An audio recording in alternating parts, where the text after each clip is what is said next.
আমেরিকার সবচেয়ে বড় মাল্টিন্যাশনাল কোম্পানির সামনে কিছু গাড়ির বহর দাঁড়িয়ে আছে। কিছু মিডিয়া আর কিছু কোম্পানির বোর্ড মেম্বারদের যা ভাবছে তাই। এখানে আজকে বিশেষ কিছু অনুষ্ঠিত হবে। আজকে মিস্টার হাবিব মির্জা এর একমাত্র ছেলে মিস্টার সাব্বির মির্জার কোম্পানির সিইও হিসেবে অভিষেক। গাড়ির দরজা খুলে দিল একজন গার্ড। গাড়ি থেকে সাব্বির তার পা বের করলো এবং ধীরে ধীরে বেরিয়ে আসলো। বৃষ্টির দিন ছিল, তাই গার্ড এসে ছাতা ধরলো। কালো শু পরা পা দুটো, সাদা শার্টের উপর ব্লু কালারের ব্লেজার আর কালো প্যান্ট, একেবারে অফিস লোক। তার উপর ফর্সা মুখে খোঁচা খোঁচা দাড়ি, একেবারে চকলেট বয়। হাইট 5 ফুট 8 ইঞ্চি হবে। মেয়েরা একেবারে হাঁ হয়ে তাকিয়ে আছে আর সবাই এগিয়ে আসছে ওয়েলকাম জানাতে। সবার সাথে শুভেচ্ছা বিনিময় করে সাব্বির আস্তে আস্তে অফিসের ভিতরে ঢুকলো। আর তার পেছনে গেল 4 জন গার্ড, সবার হাতে রাইফেল। সাব্বির সোজা গিয়ে কেবিনে বসলো। কিরে, কেমন লাগছে অফিস? তুমি তো জানো আমার এইসব পছন্দ না। আমার তো বয়স হয়েছে, এখন থেকে এইসব তোকে সামলাতে হবে। বাবা, আমার একটু টাইম দরকার। আমি এখন কমফোর্টেবল ফিল করতেছি না। আর এই বিলাসিতা আমার দরকার নেই। আমি নিজের পায়ে দাঁড়াতে চাই, কিছু করতে চাই। অনেক কিছু শেখার আছে আমার। এখন তুই কি চাস?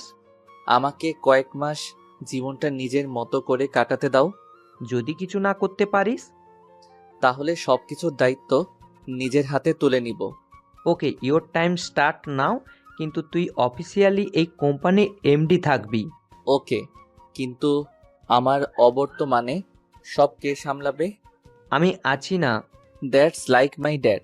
আমি বাসায় যাচ্ছি, সেখান থেকে জার্নি স্টার্ট করব।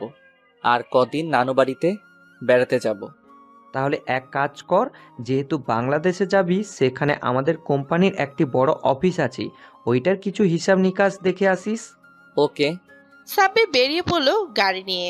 এত বড় কোম্পানির সিইও পদের আশায় অনেকে বসেছিল, কিন্তু সাব্বির মির্জাই যে সিইও নির্বাচিত হবে তা অনেকের মাথায় আসেনি। কেননা অনেকে জানতো যে হাবিব মির্জা নিঃসন্তান, কিন্তু আজ সবার আশায় পানি ঢেলে দিলেন সাব্বির মির্জা। সাব্বির মির্জার গাড়ি এখন মির্জা প্যালেসের সামনে দাঁড়িয়ে আছে। বিশাল জায়গা জুড়ে 3 তলা বাড়িটি, উঁচু প্রাচীর দিয়ে ঘেরা। সাব্বির মির্জা গাড়ি থেকে নেমে বাড়িতে গিয়ে সোজা রান্নাঘরে ঢুকলেন, কেননা এই সময় তার মাকে রান্নাঘরেই পাওয়া যাবে। কি ভাবছেন, এত বড় লোকের স্ত্রী রান্নাঘরে কি করছে? সাব্বির মির্জার মা বাড়ির সব কাজের লোক দিয়ে করালেও রান্নার পর্বটা নিজের হাতেই সামলান। সাব্বির মা বলে পেছন থেকে মায়ের ঘাড়ে থুতনি রাখলো। রে, আজ না তোর অফিসে থাকার কথা? তুমিও খালি অফিস অফিস করো কেন? আমি অফিসে যাব না কাল থেকে। কেন? আমি ওয়ার্ল্ড ট্যুরে যাব। ওয়ার্ল্ড ট্যুর আবার কোথা থেকে তোর মাথায় আসলো? এত কিছু বলতে পারবো না। খিদে পেয়েছে, খেতে দাও। যা, হাত মুখ ধুয়ে আয়, আমি খাইয়ে দিই। সাব্বির তার মার কথা মতো খেয়ে নিল। সকালে রওনা দিবে। রাতে তার প্রাইভেট জেটের ক্যাপ্টেনকে জানিয়ে রাখলো আর ব্যাগ প্যাক করে নিল। সাব্বির প্রথমে ভাবলো একাই যাবে, কিন্তু পরে ভাবলো তার বেস্ট ফ্রেন্ড সাথে নিয়ে যাবে। সাব্বির তার বেস্ট ফ্রেন্ড সাইফুলকে কল দিল।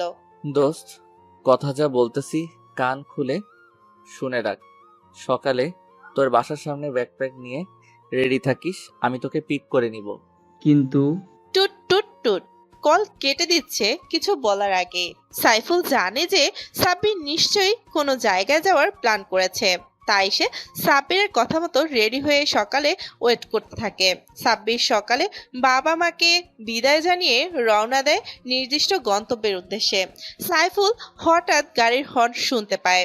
দেখে যে একটি হোয়াইট লিমোনিজ দাঁড়িয়ে আছে। সাব্বিরকে দেখে সে গাড়িতে উঠে পড়ে। গাড়ি সোজা এয়ারপোর্টে থামে। এয়ারপোর্টে ভিআইপি কাউন্টারে দিয়ে ওরা ভিতরে প্রবেশ করে। ক্যাপ্টেন ওদের স্বাগতম জানায়। সাব্বির প্লেনে উঠে পড়ে।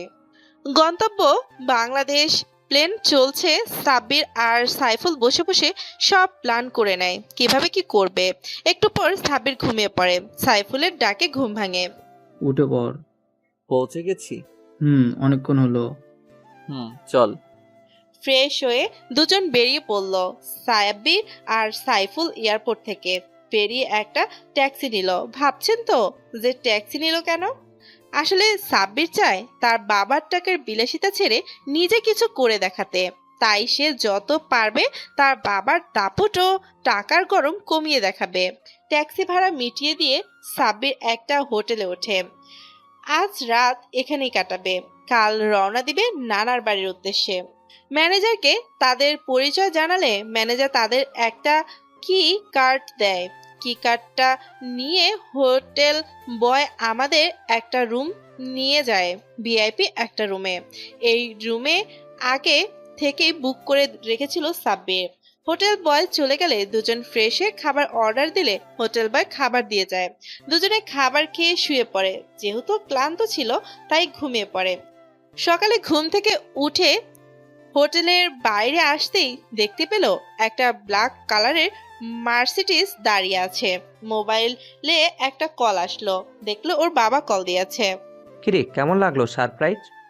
এটা ঠিক করলা না। কেন? তোমাকে আমি কি বলে আসছিলাম? তোর খ্যাতগিরি পকেটে রাখ। তুই কি সবাইকে এটা বোঝাতে চাস যে হাবিব মির্জা গরিব হয়ে গেছে? কিন্তু কোনো কিন্তু টিন্তু না। গাড়িটা নিয়ে নানার বাসায় যা, তোর জন্য কিনলাম। আচ্ছা। সাব্বির গাড়িতে উঠে পড়ে। সাইফুল লাগেজ দুটো গাড়ির ডিক্কিতে ভরে উঠে পড়ে গাড়িতে। গাড়ি চলতে থাকে সিলেটের উদ্দেশ্যে। গাড়ির মাঝ রাস্তায় থামিয়ে ওরা লাঞ্চ করে নেয়। আর গাড়ি এবার সাইফুল চালাতে থাকে। সন্ধ্যায় তারা তাদের গন্তব্যে পৌঁছায়। সাব্বির গাড়ির কাজ সরিয়ে গ্রামের ফ্রেশ বাতাস উপভোগ করতে থাকে। গ্রামের বাড়ির কারেন্ট আছে, তবুও রাস্তা অন্ধকার। সাইডে নদী বয়ে চলেছে। নদীর কিছু নৌকা আছে। নৌকাগুলো হ্যারিকেনে আলো জ্বলছে। রাস্তার দুই পাশ থেকে ঝিঝি পোকার আওয়াজ শোনা যাচ্ছে। সব মিলিয়ে অপূর্ব এক দৃশ্য। ল্যাম্পপোস্টের আলোতে ঘোর কাটে সাব্বির। দেখতে পায় বিশাল একটি বাড়ি, একেবারে পুরনো জমিদার বাড়ির মতো। গাড়ির হর্নের আওয়াজে কিছু লোক বেরিয়ে আসে বাড়ি থেকে। সব মিলিয়ে 10-12 জন হবে। 4 জন পুরুষ, 2 জন মাঝারি বয়সের আর একজন তরুণ, আর একটা বাচ্চা 13-15 বছর হবে। আর 2 জন মহিলা মাঝারি বয়সের আর 2 জন তরুণী, আর একজন বৃদ্ধা। আর কিছু লোক সাইডে দাঁড়িয়ে আছে, কাজের লোক মনে হয়। আসসালামু আলাইকুম। আসসালামু আলাইকুম। দেখছিস আমার নাতি তেতীয় সংস্কার ফুলনি? এতক্ষণে বুঝতে পারলাম যে উনি আমার নানি। আমি কাউকেই ঠিক মতো চিনি না, কারণ অনেক ছোটবেলায় এখানে এসেছি। মামা মামি, মামাতো ভাই সবার সাথে কথা বললাম। সাব্বিরের মামাতো ভাই ওদের দুজনকে একটা রুম দেখিয়ে দিল। আর সেখানেই খেয়ে দিয়ে ঘুমিয়ে পড়ল। ভাববেন না গ্রামের বাড়ি বলে কোনো কিছুর অভাব আছে, সব আছে এখানে। সকালবেলা তাড়াতাড়ি ঘুম ভেঙে গেল দুজনের। গ্রামের আবহাওয়ায় বোধহয় মনটা যতই দেরি করে ঘুমাক না কেন তাড়াতাড়ি ঘুম ভেঙে যায়। সকালে উঠে দুজনে নাস্তা করে, গ্রামের বাহারি নাস্তা যাকে বলে। তারপর সবার জন্য আনা গিফটগুলো সবাইকে বুঝিয়ে দেয়। এখানে আসার পর থেকে সাব্বির খেয়াল করেছে যে ওর 2 মামাতো বোন ওকে কিভাবে যেন দেখে, মানে আর চোখে তাকিয়ে থাকে ওর দিকে। সাব্বির বুঝতে পারে যে এদের থেকে দূরে থাকাই কল্যাণকর। বিকেলে সাব্বির ওর 2 মামাতো ভাইকে নিয়ে ঘুরতে বের হয়। গ্রামের কাঁচা রাস্তা, তাই আর গাড়ি নেয় না সাথে, সাইকেলে করে রওনা দেয়। ওদের গ্রামটা বেশি বড় না, জঙ্গলে ঘেরা এলাকা। সাব্বির আর ওর মামাতো ভাইরা মিলে ডিসিশন নেয় যে তারা জঙ্গলের ভিতরে একটি জলপ্রপাত আছে সেখানে যাবে। তারা তাদের সাথে প্রয়োজনীয় সকল জিনিসপত্র নিয়ে নেয়। জঙ্গলটা অনেক বড় আর বেশ গভীর, তাও আবার সাইকেল চালিয়ে পাড়ি দেওয়াটা একটু ডিফিকাল্ট। অনেকটা সময় পর তারা তাদের নির্দিষ্ট গন্তব্যে পৌঁছায়। জলপ্রপাতের পাশে অনেক পানি জমেছিল। ধরতে গেলেই একটা ছোট্টখাটো প্রাকৃতিক সুইমিং পুল। সাব্বির সেখানে নেমে গোসল করতে থাকে। তার ভাইয়েরাও তার সাথে যোগ দেয় গোসল করতে আর পানিতে খেলার ছলে। দেখতে দেখতে দুপুর হয়ে যায়। 3 জনেরই সেই লেভেলের ক্ষুধা লেগেছে। কিরে, এখন কি খাবো? আমার তো অনেক ক্ষুধা লাগছে। বারবিকিউ খাবি? এই জঙ্গলে তোর কোন নানাই বারবিকিউ বিক্রি করে? আরে পাগলা, বিক্রি করবে কেন, আমরা রান্না করব। মানে? সাব্বির ব্যাগে করে বারবিকিউ বানানোর সামগ্রী নিয়ে এসেছিল, যা ওর মামাতো ভাই অর্ক ও নীল জানতো না। সাব্বির ব্যাগ থেকে সব বের করলো, তাই তারা একটু অবাক হলেও ভাবে যে আইডিয়াটা খারাপ না। কিন্তু এই বনের ভিতরে অনেক হিংস্র পশু পাখি আছে, তারা যদি অ্যাটাক করে, তাই একটু ভাবনা চিন্তার পর সবাই ডিসিশন নিল যা হয় হবে, তাও তারা বারবিকিউ করবে। সাব্বির লেগে পড়ে মিশন বারবিকিউতে। অনেকটা সময় পর বারবিকিউ রান্না শেষ হয়। তিনজনে মিলে খাওয়া দাওয়া শেষ করে হঠাৎ ঝোপঝাড় থেকে কিছুর আওয়াজ শোনা যায়। সাব্বির আর ওর ভাইয়েরা ভাবে যে কোনো বন্য পশু পাখি, কিন্তু আওয়াজটা কাছে আসতেই তারা বুঝতে পারে যে আওয়াজটা কিছু মানুষের। সাব্বির আর ওরা একটা গাছের পিছে লুকিয়ে পড়ে। ঝোপঝাড় থেকে কিছু কালো মতন লোক বেরিয়ে আসে, অনেক বড় বড়, বাবরি চুল, বলিষ্ঠ, মোটা সোটা। এরা কারা? এরা ডাকাত। ডাকাত শব্দটা শুনে সাব্বির একটু ভয় পায়, কেননা এই জঙ্গলে ওরা তিনজন আর এরা 8-10 জন। এরা যদি অ্যাটাক করে তাহলে বাঁচার উপায় থাকবে না, আর এদেরকে বাঁচানোর ক্ষমতাও নেই, কেননা চোর ডাকাতের বিশ্বাস করা আর নিজের পায়ে কুড়াল মারা একই কথা। চল কেটে পড়ি। সাইকেলগুলো? আরে রাখ তোর সাইকেল, জীবন নিয়ে জঙ্গল থেকে বেঁচে ফিরি তখন সাইকেলের গোডাউন কিনে দিব তোকে। ঠিক বলেছিস। সাব্বির আর ওরা পা বাড়ায় বাড়ির পথে, কিন্তু নীলের পা পড়ে যায় একটা গাছের শুকনো ডালের উপর। মরমর করে আওয়াজ হয়। কে রে ওখানে? সাব্বির, নীল আর অর্ক জোরে ছুট লাগায়, পেছনে ডাকাতরাও। ধর শালাদের। ওরা আরো জোরে দৌড়াতে লাগায়। এক সময় ক্লান্ত হয়ে থেমে যায়। ওরা মনে করে যে ডাকাতরা ওদের পিছু ছেড়ে দিয়েছে। অর্কের কাঁধে হঠাৎ কেউ হাত রাখে, দেখতে পায় ওই ডাকাতের মধ্যে কেউ একজন।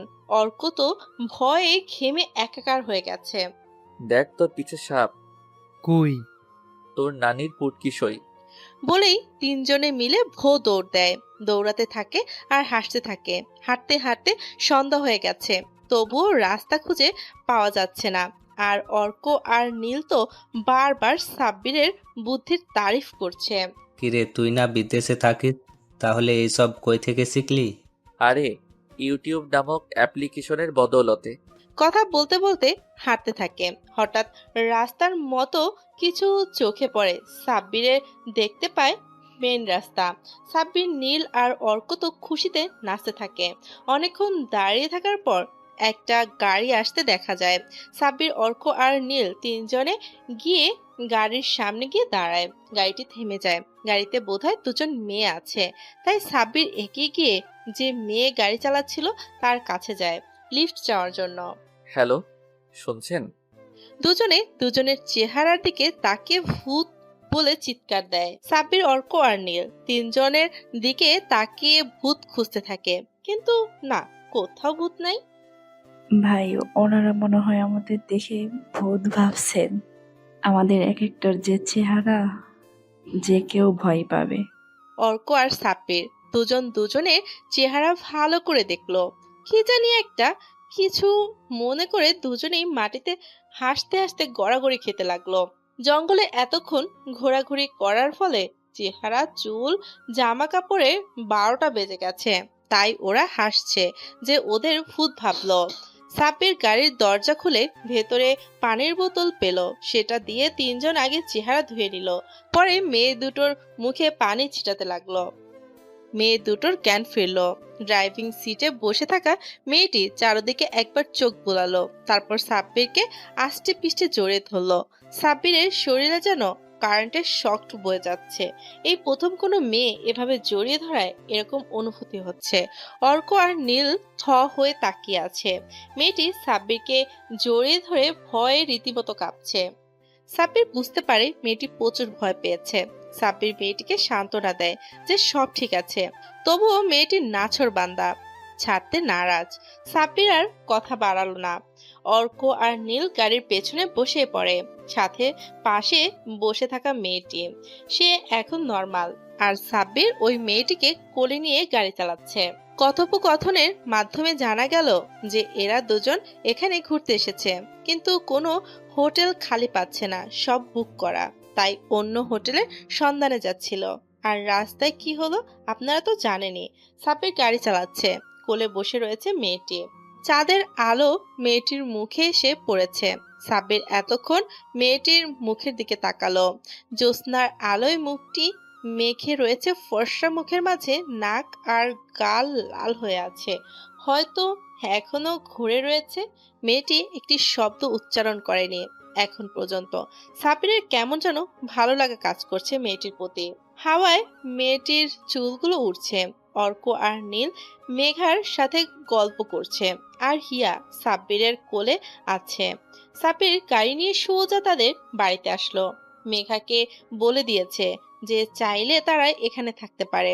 গাড়ি থেকে ওরা নেমে গেল। সাব্বির হিয়াকে কোলে নিল। মেয়েটির শরীর হাত দেয়া মাত্রই সাব্বির বুঝতে পারলো যে হিয়া প্রচন্ড জ্বর এসেছে। বাড়িতে প্রবেশ করার পর সাব্বির কোলে মেয়েটিকে দেখে ওই দুই মামাতো বোন যেন রাগে ফুঁসতে থাকে। ওর নানি ইশারায় জিজ্ঞেস করে যে কে। সাব্বির ওদেরকে সব খুলে বলে। নানি ও মামারা তিনজনকে জঙ্গলে যাওয়ার জন্য বকে কিছুক্ষণ। পরে মেয়েটিকে ওর মামির কাছে দিয়ে চলে আসে। সাব্বির যখন হিয়াকে কোল থেকে নামিয়ে দেয় তখন হিয়া পিটপিট করে তাকায়। সাব্বির চলে আসে রুমে। ব্যাগ থেকে ফার্স্ট এইড কিট থেকে কিছু মেডিসিন নিয়ে মামিকে দিয়ে আসে। রুমে এসে গোসল করে সাব্বির খেয়ে নেয়। সারাদিন ক্লান্তিতে সাব্বিরের ঘুম চলে আসে। সে ঘুমিয়ে পড়ে। সকালে ঘুম থেকে উঠে সাব্বির পুকুর পাড়ে গিয়ে বসে। ঘাট বাঁধা পুকুর। সাব্বির ভাবে যে গোসল করে নেওয়া যাক। সাব্বির নেমে ডুব দেয়। ডুব দিয়ে যখন ওঠে তখন তার সামনে হিয়াও ওঠে। দুজনের চোখাচোখি হয়ে যায়। হিয়া চিৎকার দেওয়ার জন্য মুখ খুলতে নিলে সাব্বির হিয়ার ঠোঁট দুটো নিজের আয়ত্তে নিয়ে নেয়। হিয়া প্রথমে জোর খাটালেও পরে নিস্তেজ হয়ে যায়। আপনারা ভাবছেন তো সাব্বির কেন এমনটা করলো? এই অবস্থায় যদি মেয়েটি চিৎকার দেয় তাহলে কেউ চলে আসলে দুজনকে নিয়ে অনেক বাজে কথা বলবে। গ্রামের ব্যাপার তো জানেনি, সবাই কম বেশি সাব্বিরের হিয়াকে শান্ত হতে দেখে ছেড়ে দেয়। তখনই কিছু পড়ে সাব্বিরের গালে। সাব্বির বলদের মতো থ হয়ে চেয়ে রয় আর ভাবতে থাকে কাল রাতে কোলে বসেছিল তখন কিছু না, আর এখন ক্ষেত। এই তুমি গেও খ্যাত, সাহস কি করে হয় আমার শরীরে টাচ করার? তোমার স্ট্যাটাস কি? 2 টাকার ফকির। বলেই হিয়া চলে যায়। সাব্বির ভাবে আসলেই কি স্ট্যাটাস আমার, ভেবে একটা মুচকি হাসি দেয়। সাব্বির এখানে আসার পর এখানকার মানুষের মতো ড্রেস আপ করে ঘুরে বেড়ায়, তাই হয়তো হিয়া তাকে ক্ষেত ভেবেছে। সাব্বির দুপুরে লাঞ্চের টাইমে আর হিয়ার সামনে যায়নি। থাপ্পড়গুলো সাব্বির হজম করলেও খ্যাত কথাটা তার মাথায় বাজছে। আমেরিকায় থাকাকালীন কত মেয়ে তার পেছনে ঘুরেছে শুধু তার স্টাইল আর লাইফ স্টাইল দেখে, আর এখানে এসে সে খ্যাত বনে গেল। মিস ইগো, তুমি জানো না এই সাব্বির কোন লেভেলের স্ট্যাটাস ওয়ালা খ্যাত? বিকেলে সাব্বির বাগানে বসে আইফোন বের করে গান শুনছে, কানে হেডফোন লাগে। তখন হিয়া আর মেঘার সাথে নীল আর অর্ক।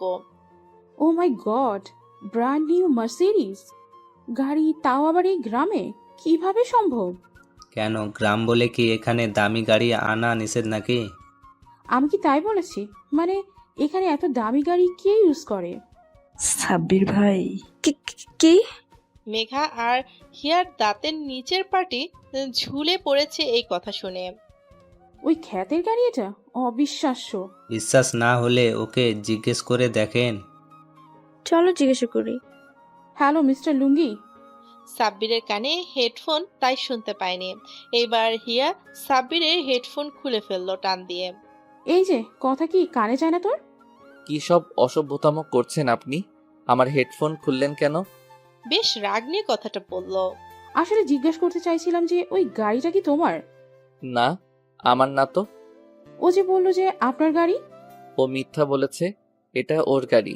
বলেই সাব্বির উঠে চলে গেল। হিয়া আর মেঘা রাগের লুক নিয়ে তাকিয়ে আছে অর্কের দিকে। আরে আরে, এভাবে চেয়ে আছেন কেন? খেয়ে ফেলবেন নাকি? হ্যাঁ, তোমার মাথাটা চিবিয়ে খাবো। নিজের গাড়িকে অন্যের বলে দাবি করো কেন, হ্যাঁ?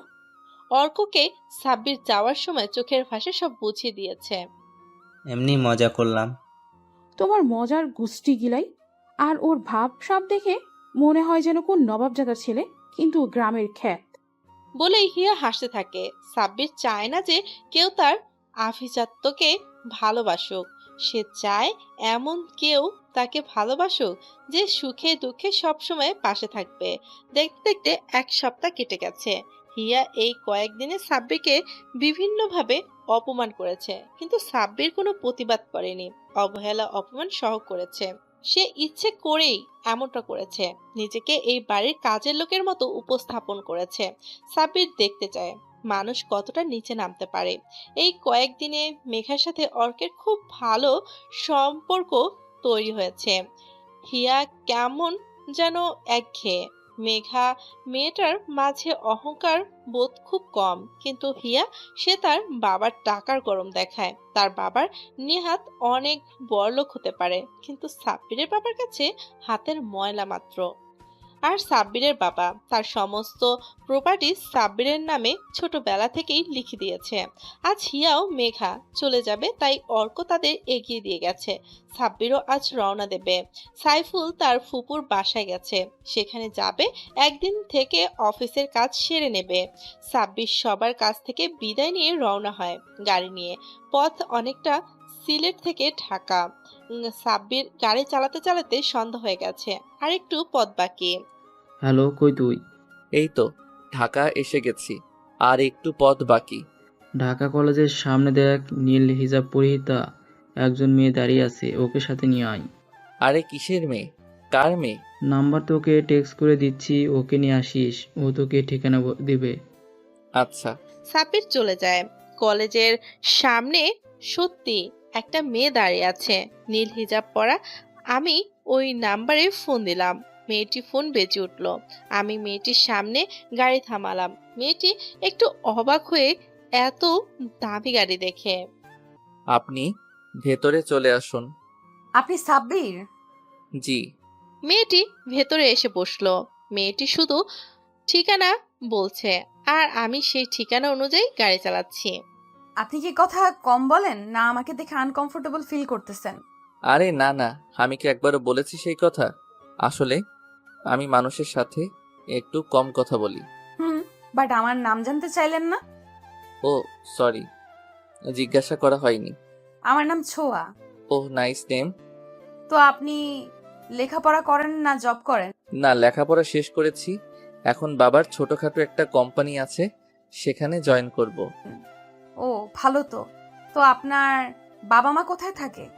ওনার গ্রামে থাকেন। তো আপনি ঢাকাতে কি করেন? আর এই গাড়ি কি আপনার? না, আমার এক বন্ধুর। কথা বলতে বলতে সাব্বির সাইফুলের ফুপুর বাড়ি চলে আসে। সাইফুলের ফুপুরাও আমেরিকাতে থাকেন, মাঝে মধ্যে এখানে আসেন, তাই সাব্বিরকে খুব ভালো করে চেনেন। সাব্বির মার বাড়িতে ঢুকে ফুপুর সাথে গল্পে মেতে ওঠেন, আর ফুপুকে বলে দেয় যেন কেউ তার পরিচয় সম্বোধন না জানতে পারে। ফুপু বলে যে ঠিক আছে। সাব্বির বাড়িটা ভালো করে দেখে নেয় ঘুরে ঘুরে। গ্রাম আর শহরের মিশ্র একটি বাড়ি। এখানকার বাতাস খুব পরিষ্কার। সাব্বির ছাদে চলে যায়, সেখানে গিয়ে দোলনায় বসে বসে একটা সিগারেট ধরায়। এইটা তার নিত্যদিনের অভ্যাস। সিগারেট টানতে থাকে আর ভাবতে থাকে সেই দুনিয়ার টাকাই সব। টাকা আছে তো মানুষের মূল্য আছে, টাকা নেই তো মানুষের মূল্য নেই। এর জন্যই বোধ হয় গ্রিকরা বলে যে money is the second god in this is world. Sabbir যখন এইসব আকাশ পাতাল ভাবতে ব্যস্ত, তখন কারোর উপস্থিতিতে সাব্বিরের ধ্যান ভাঙে। চেয়ে দেখে যে সামনে একটা মেয়ে দাঁড়িয়ে আছে। মেয়ে বললে আল্লাহ পাপ দিবে, একেবারে জান্নাতের হোর। মনে হয় সব সৌন্দর্য ওর জন্যই। চেহারায় রাগের ছাপ বিদ্যমান। সাব্বির কিছু জিজ্ঞেস করবে, তার আগেই সাব্বিরের হাত থেকে সিগারেটটি কেড়ে নিয়ে ছুঁড়ে ফেলে দেয়। সিগারেট খান কেন? হ্যাঁ, ছ্যাঁকা খাইছেন না ব্যাকা হইছেন, না মনে সুখ নাই? গলার আওয়াজ শুনে বুঝতে পারে যে এটা সোয়া। সাব্বির একটা ঘোরের মধ্যে চলে যায়। এই যে মিস্টার, কোনটার উত্তর দেব? বলেন যে সিগারেট খান কেন? এমনি মন ভালো থাকলে। এই, এটা কোনো উপলক্ষ হলো সিগারেট খাওয়ার? আমি তো এই জন্যই খাই। আর খাবেন না। কেন? আমি বলছি তাই, আর কোনো কথা শুনতে চাই না।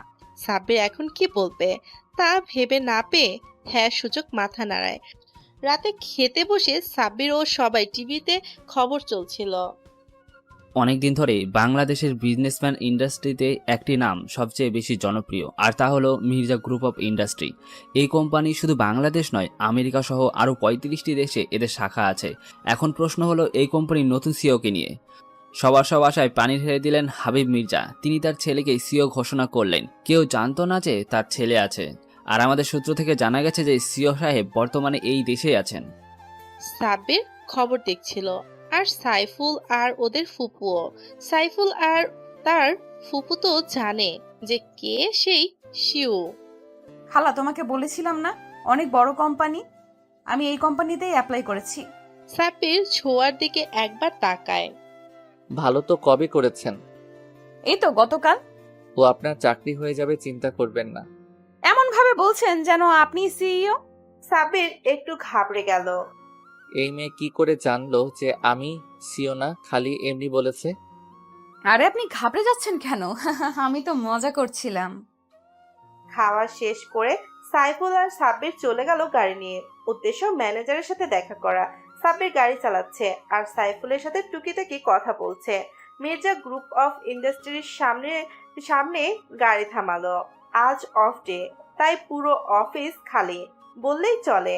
সাব্বির আর সাইফুল অফিসে প্রবেশ করেছে। এই, কে আপনারা? এভাবে অফিসে ঢুকছেন কেন? কাজ আছে তাই। কিসের কাজ, আর কে আপনারা? আমি এই অফিসের মালিক। আর কিছু জানতে চান?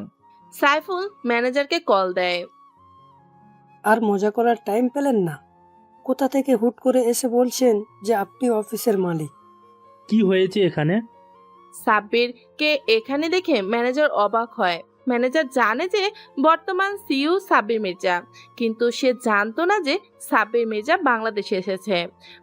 ম্যানেজার সালাম দেয় সাব্বিরকে। আসসালামু আলাইকুম স্যার, আপনি এখানে আসতে গেলেন কেন?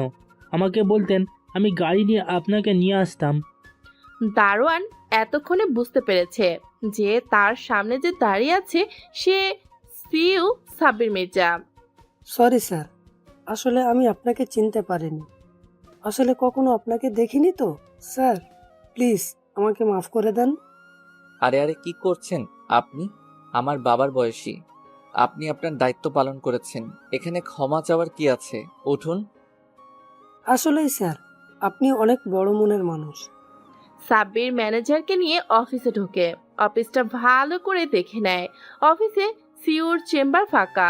সাব্বির সিইওর চেম্বারে বসে আর ম্যানেজারকে বলে নিয়োগের কাগজপত্রগুলো দেখাতে। ম্যানেজার নিয়োগের কাগজ অর্থাৎ যারা যারা আবেদন করেছে তাদের সবার লিস্ট নিয়ে আসে। সাব্বির পুরোটা চেক করে, সোয়ার নাম খুঁজে পায়, সাথে অ্যাপ্লিকেশনটাও পায়।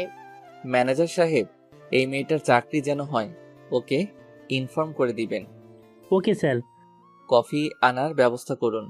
সাব্বির, আমি আসি, একটু কাজ আছে, তোর গাড়িটা নিয়ে গেলাম। ওকে যা। সাইফুল চলে গেল।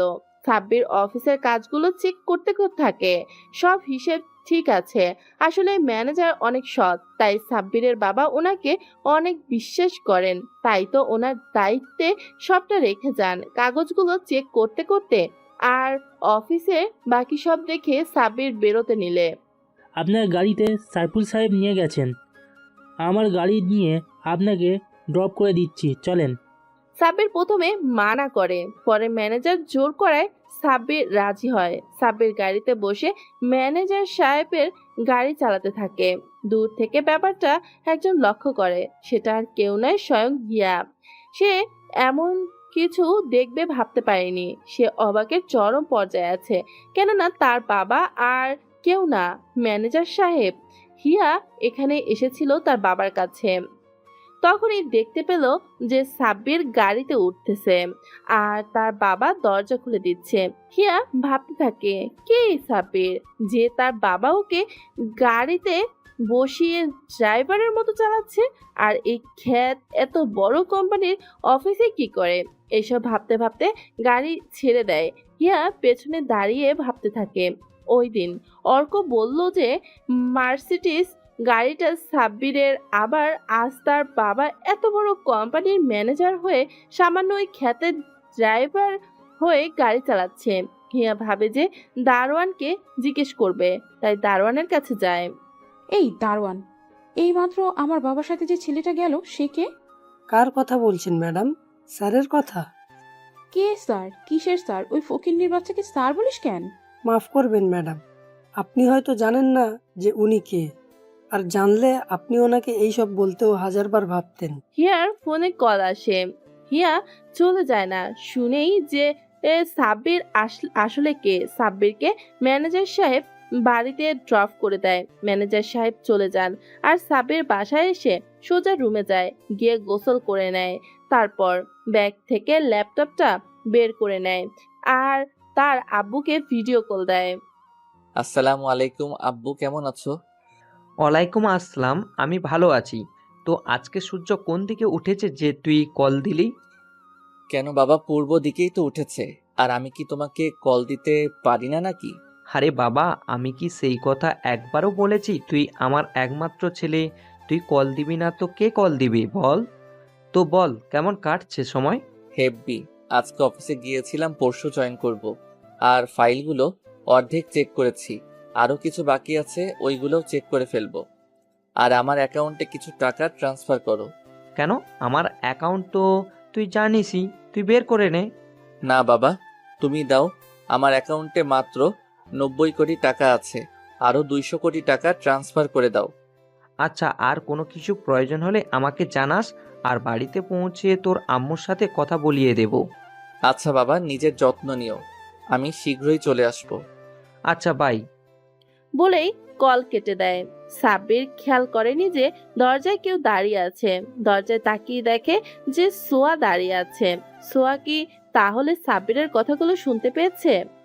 আরে আপনি আসুন ভেতরে, দরজায় দাঁড়িয়ে আছেন কেন? আপনার বাবা মা আছে সেটা বলেননি তো?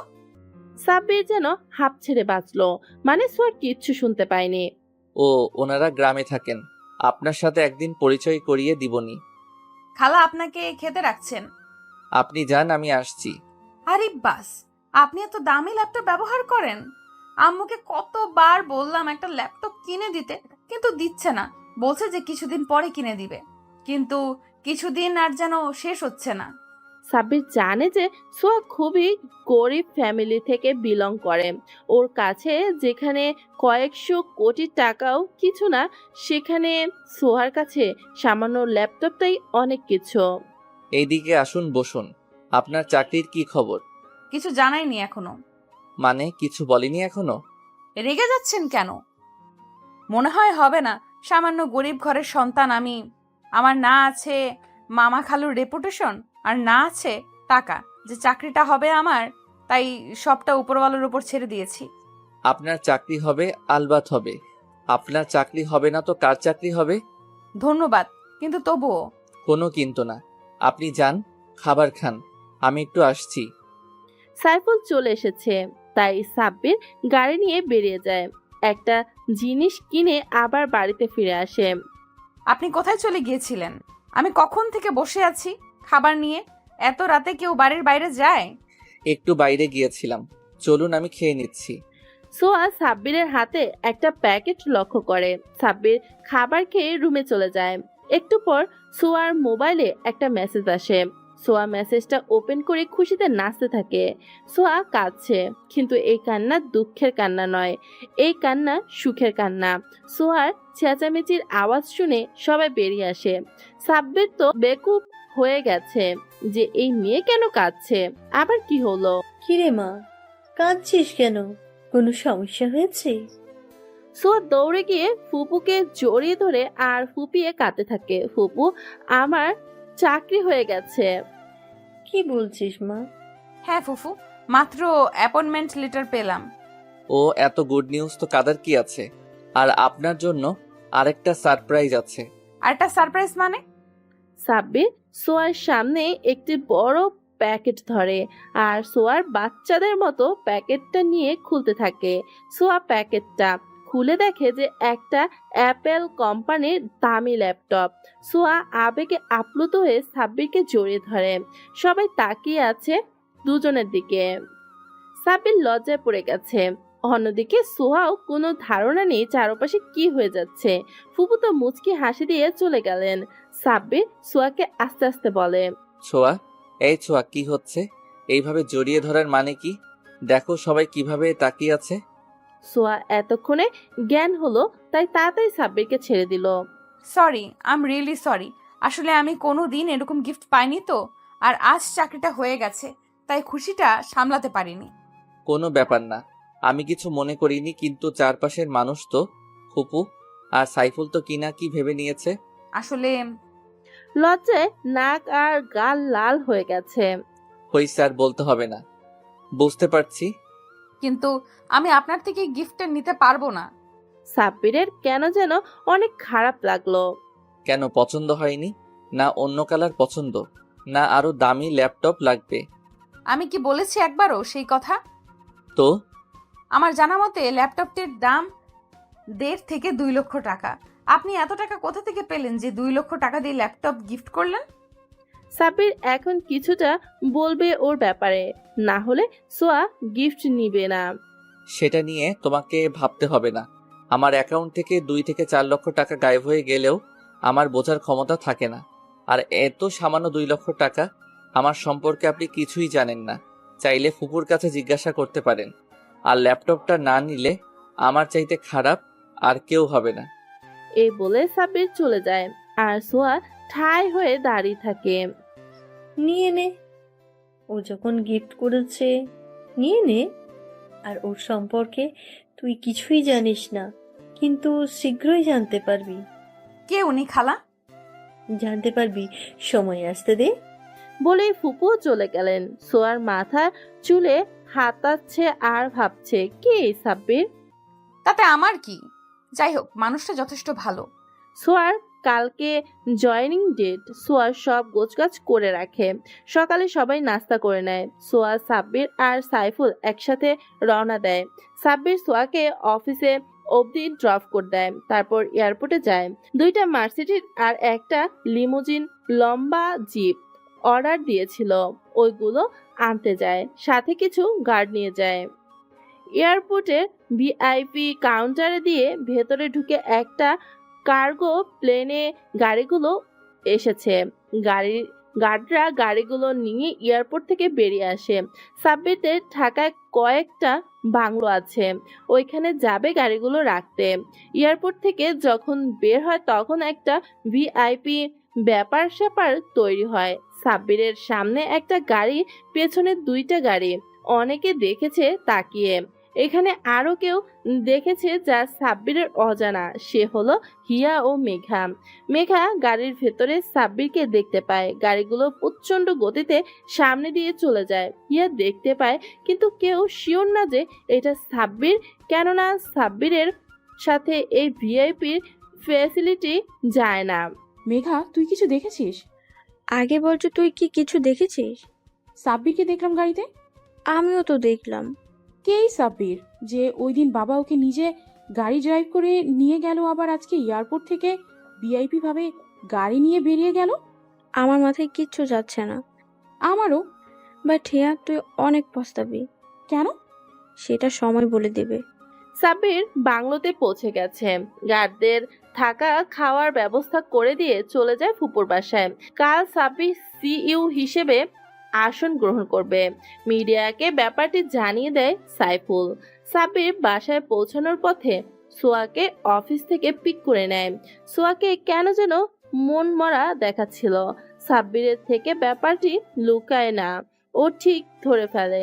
সাব্বির জিজ্ঞেস করে, কিন্তু সোহা বলে না। সাব্বির বাড়িতে আসে এবং খেয়ে দিয়ে ঘুমিয়ে পড়ে।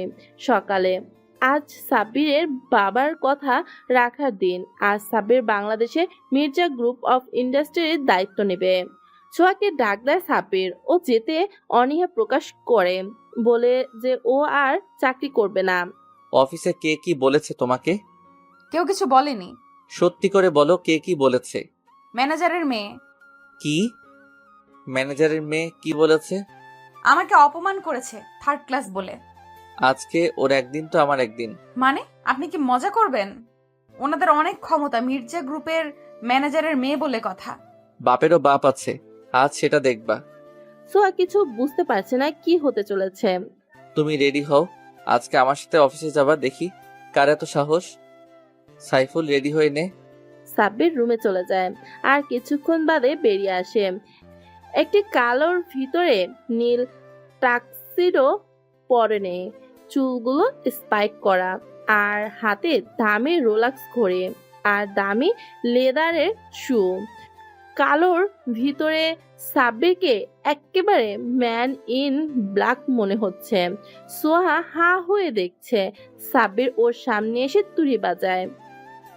মশা ঢুকবে তো মুখে। মানে আমি কিছু বুঝতে পারছি না। বুঝতে হবে না, দেখে যাও। সাইফুল তোর হইছে? Yeah man, I am ready. সাইফুলও কালো ব্লেজার, কালো সাদা সানগ্লাস আর কালো জুতো পরেছে। ওকে ঋত্বিক রোশনের চেয়ে কম লাগছে না। সোয়া খালি দেখেই যাচ্ছে। সাইফুল গাড়ি নিয়ে অফিসের উদ্দেশ্যে রওনা দেয়। অফিসে যেতে হলে ওদের অফিসের সামনে দিয়ে যেতে হবে, তাই সাইফুল কল দিয়ে গার্ড সহ গাড়ি নিয়ে আসতে বলে। গাড়িগুলো সামনে সিরিয়ালে দাঁড়ায়। সাব্বির গাড়ি থেকে নামে আর সোহার হাত ধরে ওকেও নিয়ে যায়। লিমোনিজে নিয়ে বসায় আর সাব্বির আর সাইফুলও বসে পড়ে।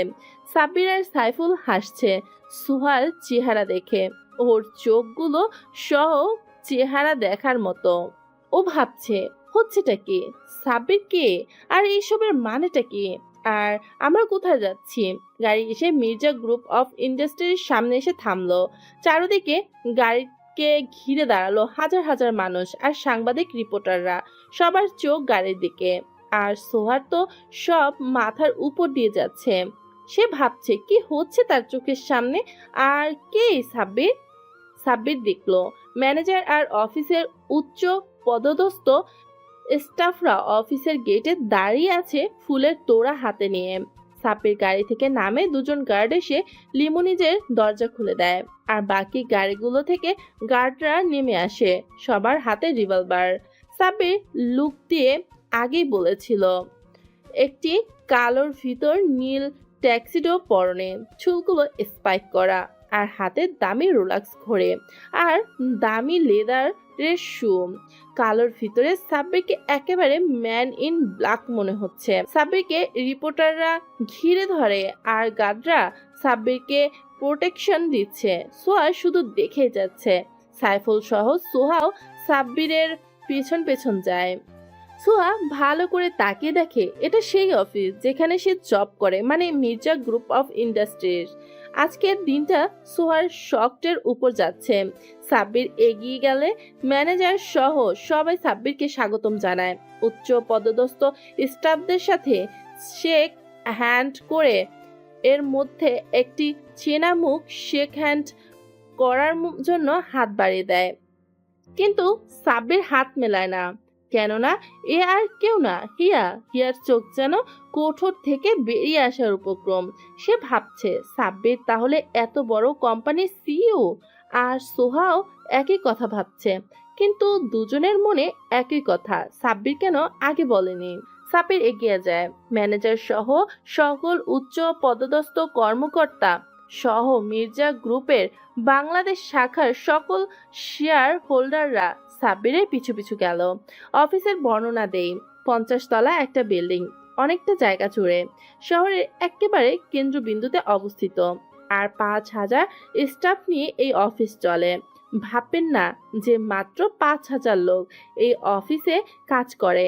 এটা হেড অফিস, তাই এখানে যারা কাজ করে তাদের সবাইকে অনেক দায়িত্ব পালন করতে হয়। অফিসে মোট 5টা এলিভেটর মানে লিফট আছে। সাব্বির লিফটে গিয়ে ওঠে।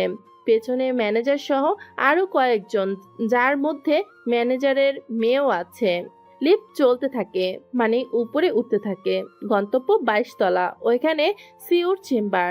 লিফটের ভেতরে সোহার হাত ধরেছিল সাব্বির, যেটা সবার চোখে পড়ছিল। অনেকে তো ভেবে নিয়েছে যে এটা সিউ সাহেবের স্ত্রী। কেন জানি না হিয়ার খুব হিংসা হচ্ছে। সে রাগে ফুঁসছে, যেটা সাব্বিরের নজর এড়ায় না। মানুষকে কখনো তার স্ট্যাটাসের উপর বিবেচনা করা ঠিক না, যার অর্থ তুমি এখন বুঝবে মিস হিয়া। লিফট থেকে বের হওয়ার সময় সাব্বিরের সাথে হিয়ার ধাক্কা লাগে। হিয়া ধপাস করে সাব্বিরের উপর পড়ে যায়। হ্যাঁ, যা ভাবছেন তাই। থাপ্পড় পড়েছে কারোর গালে। হাউ ডেয়ার ইউ, তোমার সাহস কি করে হয় আমার সাথে ধাক্কা খাওয়ার? সাব্বিরের চোখ লাল হয়ে আছে। প্রচন্ড রাগের সহিত কথাটি বলেছে। অফিসের সবাই অবাক নয়নে তাকিয়ে আছে। সবাই ভাবছে কি হলো। স্যার সরি, আসলে আমার মেয়ে ইচ্ছা করে করেনি, ওকে মাফ করে দিন। আসলে আমি ইচ্ছে করে ধাক্কা দিইনি, লেগে গেছে। দেখে শুনে হাঁটাচলা করবেন। জি sir. Go away from here. Hiya চলে যায়। সোয়া সাইডে দাঁড়িয়ে আছে। হিয়া চলে যাবার আগে ব্যাপারটি লক্ষ্য করে। অফিসের একজন সামান্য স্টাফ হয়ে শিওরের সাথে দাঁড়িয়ে আছেন কেন? কাজ কাম নেই, পয়সাওয়ালা লোক দেখলেই ঝুলে পড়েন।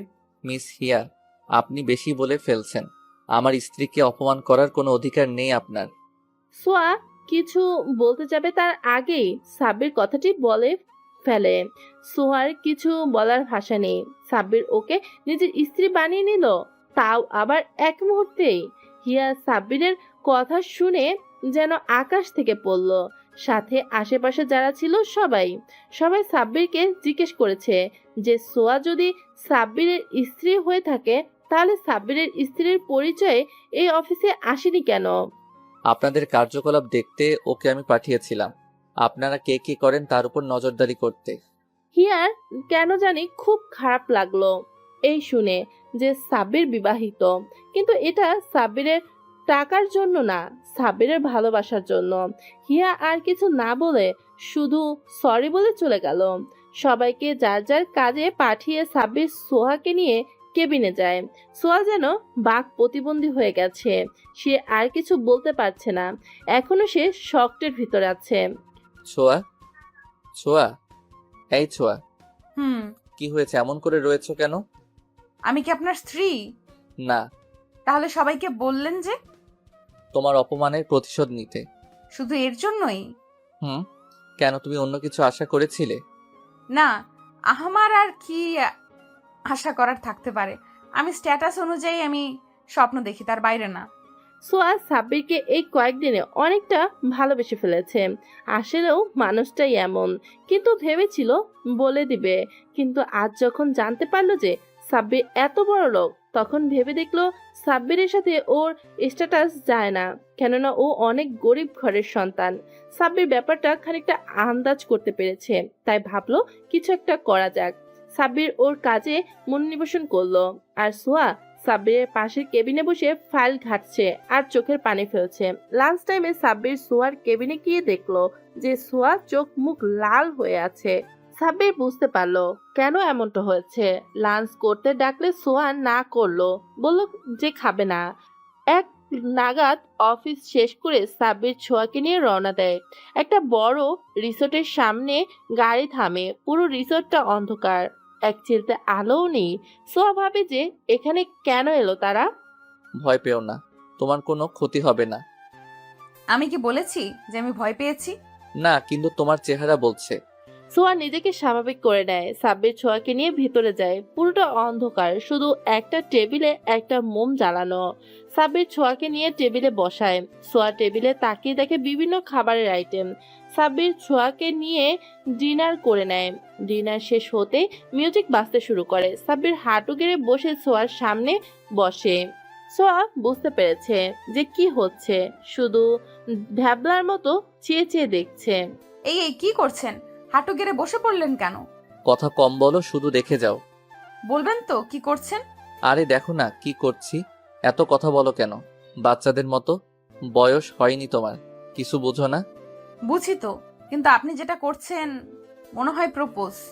সাব্বির আর কিছু বলল না, যেহেতু বুঝতে পেরেছে সেহেতু করেই দেখিয়ে দেয়। সাব্বির হাত তালি দেয়, সাথে সাথে চারদিকে হরেক রকমের বিভিন্ন কালারের বাতি জ্বলে ওঠে। সোয়া ঘটনার আকস্মিকতা সামাল দিতেই চোখ বন্ধ করে ফেলে।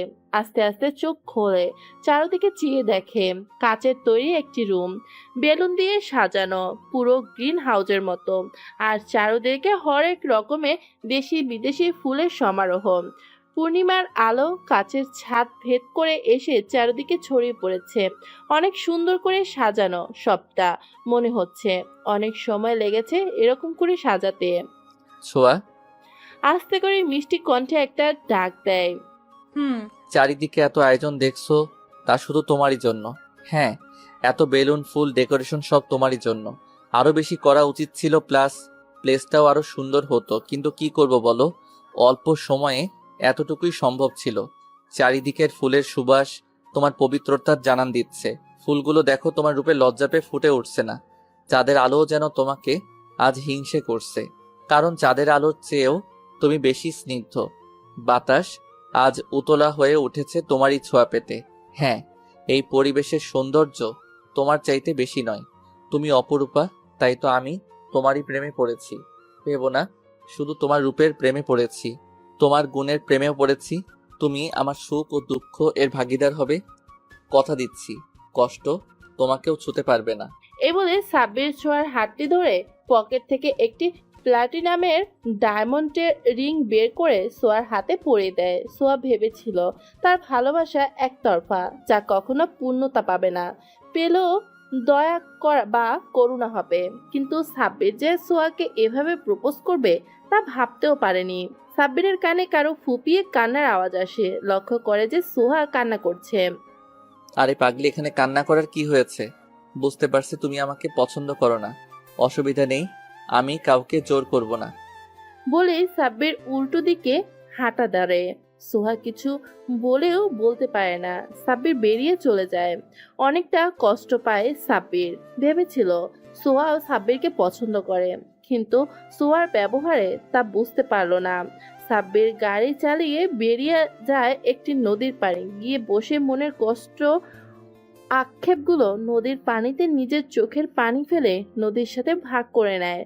সোহার জন্য অন্য একটি গাড়ি রেখে যায়। সোহা গাড়ি না নিয়েই চলে যায়। অন্যদিকে কেউ একজন হিংসের রাগে ফুঁসছে। সাব্বির যে সোহাকে প্রপোজ করেছিল সেটা সাব্বিরের ড্রাইভার শুট করে নেটে ভাইরাল করে দেয়, যেটা হিয়া দেখে ফেলে।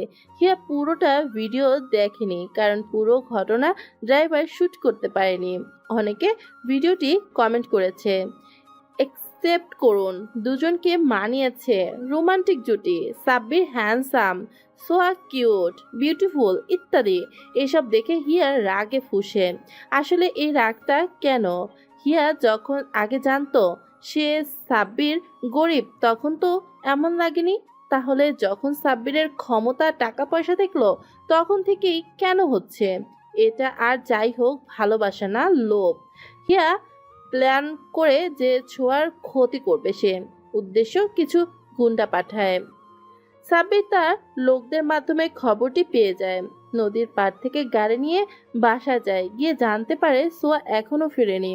সাব্বির সোয়ার নাম্বারে ডায়াল করে বাজছে, কিন্তু কেউ রিসিভ করছে না, হয়তো ফোন সাইলেন্ট। তাই সাব্বির তার ক্ষমতার ব্যবহারে সোয়ার নাম্বার ট্রেস করে জানতে পারে যে সোয়া বাড়ির কাছে একটি পার্কে আছে।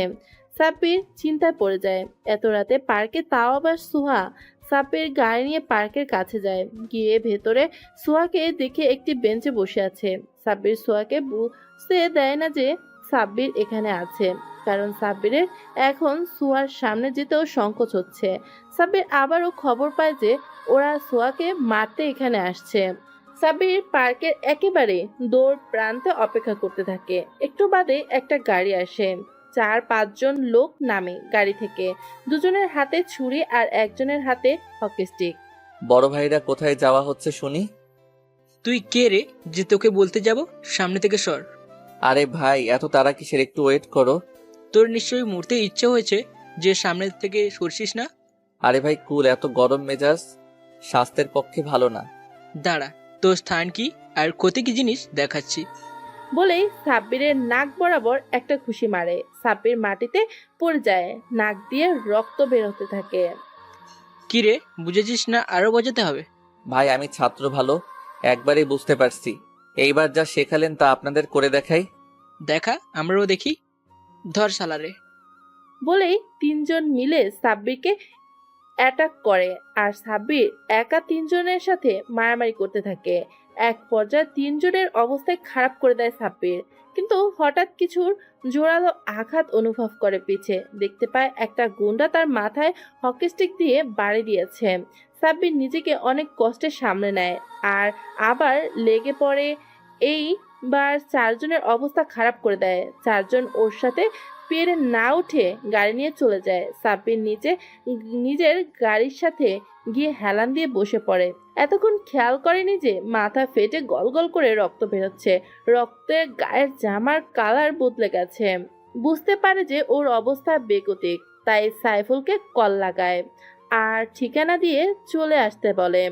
সোয়া অনেকক্ষণ পার্কে বসে থেকে কান্না করে। আসলে ও চায়নি সাব্বিরকে ফিরিয়ে দিতে, কিন্তু বলার সুযোগটাও যে পায়নি ওইভাবে, তাই ঠিক করে বাড়িতে গিয়ে বলে দিবে। পার্কের গেটে আসতেই দেখতে পায় সাব্বিরের গাড়ি। এগিয়ে যায়, গিয়ে যা দেখে তার জন্য একেবারেই প্রস্তুত ছিল না। দেখে সাব্বির রক্তমাখা অবস্থায় গাড়ির সামনে হেলান দিয়ে আছে, আসলে অজ্ঞান হয়ে গেছে। সোয়া কি করবে বুঝতে পারে না, ওর মাথা চক্কর দিয়ে ওঠে। ও বুঝতে পারছে না যে সাব্বির এখানে কেন আর এই অবস্থায় বা কি করে হলো। চারপাশে ডাকতে থাকে, কাউকে না পেয়ে নিজেই সাব্বিরকে অনেক কষ্টে গাড়িতে উঠায় আর হাসপাতালে নিয়ে যায়। সোয়া পুরোটা রাস্তা কাঁদতে কাঁদতে এসেছে। আসলে নিজের ভালোবাসার মানুষের এই অবস্থা যে কারোর কাছেই ভালো লাগবে না। হাসপাতালে পৌঁছে সাব্বিরকে ভেতরে নিয়ে যাওয়ার জন্য নার্সের ডাক দেয়, স্ট্রেচার নিয়ে ওকে ভেতরে নিয়ে যায়। সোয়া করিডোরে এসে হাঁটতে হাঁটতে অজ্ঞান হয়ে যায়। অন্যদিকে সাইফুল পার্কে এসে কাউকে না পেয়ে পার্ক রক্ত দেখে ভয় পেয়ে যায়। সাইফুল জানতো সাব্বিরের অবস্থা আর এটাও জানতো যে এখানে সোহাও আছে। কাউকে না পেয়ে পাগলের মতো খুঁজতে থাকে। নিজের বেস্ট ফ্রেন্ড কম ভাই বলে কথা। সাইফুল সাব্বিরের মা বাবাকে খবর দিয়ে দেয়। ওনারা প্রাইভেট জেট রওনা হয়। ওনাদের রাস্তা যেন ফুরাচ্ছে না। অনেক সময় পর তারা বাংলাদেশের এয়ারপোর্টে এসে পৌঁছায়। এসে ডিফেন্স মিনিস্টারের সাথে কথা বলেন যে কোনো মূল্যেই তার ছেলেকে খুঁজে দিতে, না হলে সবাইকে দেখে ছাড়বে। ডিফেন্স মিনিস্টার পুরো বাংলাদেশে সাব্বিরের খোঁজ চালাতে থাকে। টিভিতে ছবি সহ প্রচার করে দেওয়া হয়। সাব্বিরের বাবার দাপটে আমেরিকার বড় বড় মিনিস্টার পর্যন্ত কাঁপে। সেখানে বাংলাদেশ কাঁপানো ওনার কাছে কোনো ব্যাপারই না। হাসপাতালের স্টাফরা টিভিতে সাব্বিরের ছবি দেখে সাব্বিরের বাবাকে ইনফর্ম করে। সাব্বিরের বাবা সেখানে তাৎক্ষণিক পৌঁছে যায়। সাব্বির এখনো অজ্ঞান হয়ে আছে। সাব্বিরের কারণে সোয়াও অজ্ঞান হয়ে আছে। ওদের দুজনকে একই কেবিনে রাখা হয়েছে। সাব্বিরের বাবা সহ ডিফেন্সের মিনিস্টার নিজে এসেছেন হাসপাতালে, সাথে তো আছেই আর্মি প্রোটেকশন। ব্যাপারটাই কেমন যেন ভিআইপি। পুরো হাসপাতালে প্রেস সাংবাদিক দিয়ে তলিয়ে গেছে। সাব্বিরের মা কেবিনে গিয়ে সাব্বিরকে দেখে একটু চিন্তামুক্ত হন, কিন্তু সাব্বিরের এই অবস্থার কারণ জানতে চান সাইফুলের কাছে। সাইফুল বলে যে জানে না, কিন্তু সাইফুল বলে যে সোহা জানলেও জানতে পারে। সোহার জ্ঞান ফিরে এসেছে। সোহা তার পাশে তার খালা এবং একজন মহিলাকে দেখতে পায়। সোহা সেদিকে কিছুক্ষণ তাকিয়ে মনে করে যে সে কোথায় আছে। তার সব মনে পড়ে কালকের কথা। সাব্বির, সাব্বির, আমার সাব্বির কই? আমার সাব্বির কই? খালা, আমার সাব্বির কই? ওর কিছু হয়নি তো? ওর কিছু হলে আমি নিজেকে শেষ করে দিব। আস্তে মা, শান্ত হ। ওর কিছু হয়নি। এইদিকে তোর পাশের বেডে শুয়ে আছে। সোয়া সেদিকে তাকায়, তাকিয়ে এক নজর সাব্বিরকে দেখতে থাকে। সাব্বিরকে দেখে কিছুটা শান্ত হয়। মা, তুমি বলতে পারো সাব্বিরের এই অবস্থা কেন? সোয়া সাব্বিরের মাকে কাল রাতে প্রপোজ থেকে শুরু করে পার্ক পর্যন্ত যতটুকু জানতো সে ততটুকু বলে দেয়। আপনার ছেলের জ্ঞান ফিরলে বাকিটা জানা যাবে।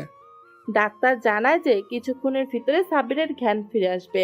সবাই অপেক্ষা করতে থাকে। ঘন্টাখানেক পর সাব্বিরের জ্ঞান ফিরে আসে। মা, ছোঁয়া কোথায়? ওর কিছু হয়নি তো? ও ঠিক আছে তো?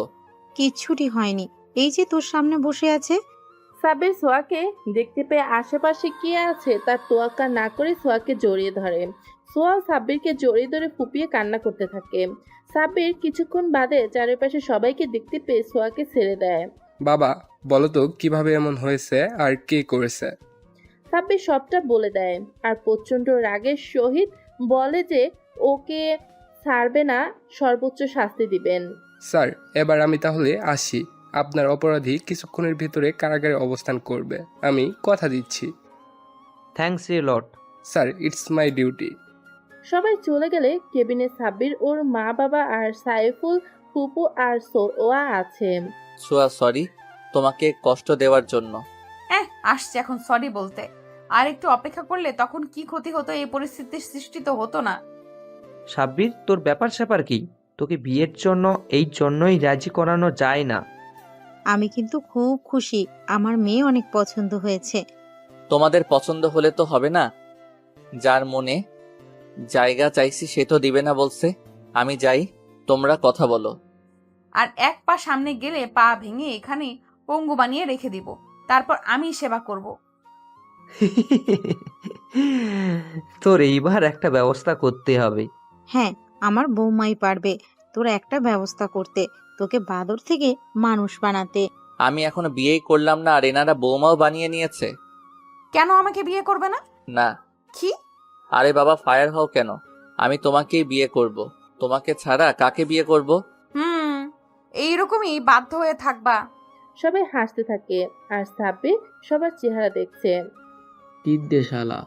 আমি না, তুই আমার শালা। একটা হলে হবে। অন্যদিকে সবাই সোয়া আর সাব্বিরের বিয়ে ঠিক করেছে 5 দিন পর। সোয়া আর সাব্বির অনেক খুশি, তারা তাদের ভালোবাসাকে পেয়েছে। সাব্বিরের বাবা মাও খুশি সাব্বিরের বিয়ে দিতে পেরে।